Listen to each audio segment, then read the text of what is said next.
தவறிழைக்கிறாய் துர்கமாசுரா. இப்பொழுது மகாகாளி ஒரு ஒற்றனின் வடிவில் உன்னை காண வந்திருக்கிறாள்.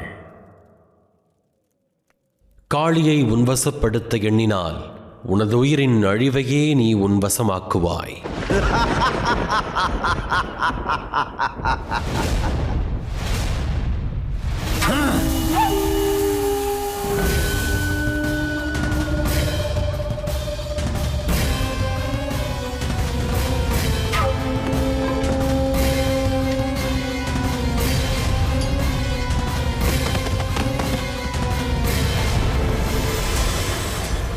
உனது பாவத்தின் சுமையை உனது வீரர்கள் சுமக்க முடியாது துர்கமாசுரா.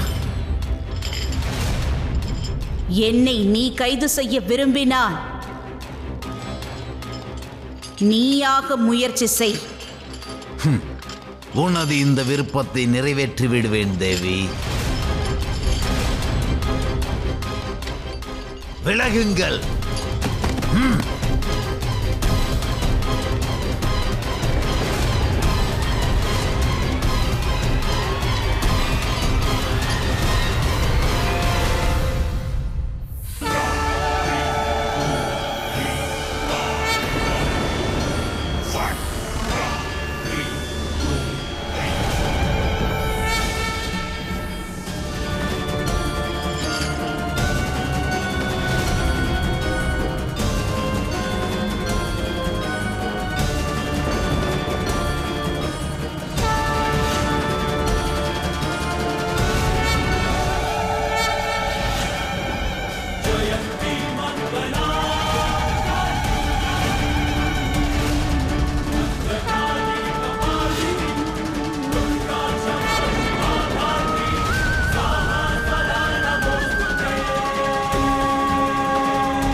துர்கமாசூரன் மகாகாளியின் வடிவத்தில் தனது மரணத்தை காண்கிறான். இதிலிருந்து அவனால் விடுதலை அடையவே இயலாது.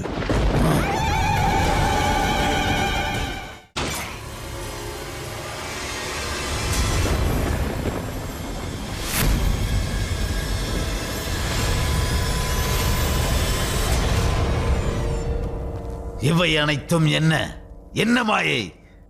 நான் மாயை அல்ல, உன் காலனின் நிழலாவே. அதுதான் உன் மீது விழுகிறது.